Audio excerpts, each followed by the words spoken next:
আপনারা সবাই ভালো আছেন? আমার নাম মাহবুব হক। আমার বাড়ি এই পাশের গ্রাম শাদীপুর গ্রাম।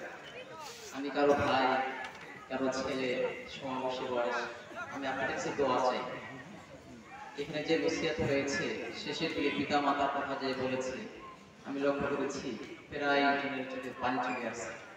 আসলে এই দুনিয়াটা থাকা যাবে না, আপনাকেও যেতে হবে, আমাকেও যেতে হবে। তো কি নিয়ে রওনা করতে পারবো, এটাই মূল বিষয়। আজকের ওয়াজের পর আমরা ইনশাআল্লাহ হুজুর যে কথা বলেছেন, ওয়াদা করেছেন, আমরা যেন এর ইস্তেকমা থাকতে পারি ইনশাআল্লাহ। পারবো না? আজকে যে ওয়াজ করছে আমাদের হেদায়েতুল্লাহ ভাই, সেও কিন্তু চেয়ারম্যান। তার একটা সাক্ষাৎকার আপনারা দেখছেন হয়তো। তার সাক্ষাৎকারে বলা আছে সে চেয়ারম্যান হওয়ার পরে তার যে একটা গাড়ি ছিল সেটাও তার বিক্রি করে দিয়েছে। তার এলাকার তার জনগণের খিদমতের জন্য এই কাজগুলো সে করেছেন। আমরা এমন একটা সমাজ গড়তে চাই যেখানে দুর্নীতি বন্ধ হোক, চাঁদাবাজি চলবে না, টেন্ডারবাজি হবে না, জুলুম হবে না, ইনসাফ প্রতিষ্ঠা হোক।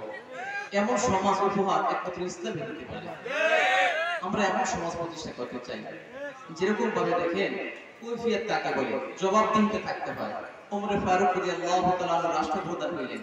একদিন মসজিদে নববীতে বসে আলোচনা করতেছেন, এমন সময় এক ব্যক্তি বলতেছেন, হে আমিরুল মুমিনিন, আপনার শরীরে যে জামার পোশাক কাপড় দেখতেছি, ওই কাপড় আমিও পেয়েছিলাম, কিন্তু আমার অংশ যেহেতু আমার জামা হয় নাই, আপনারটাতে কিভাবে জামা বানিয়েছিলেন? এর উত্তরটা নাকি? তো তিনি রাগ না হয়ে বললেন, আমার ছেলে এর জবাব দেবে। ছেলে দাঁড়িয়ে বলতেছে, জি ভাই, আপনি যা বলছেন ঠিকই বলেছেন। আপনি যতটুকু পেয়েছেন অংশ, আমি ততটুকু পেয়েছি। আমার আব্বা রাষ্ট্রপ্রধান, তিনি অতটুকু পেয়েছেন। তো কারোটা যে কারোটা জামা হইতেছিল না।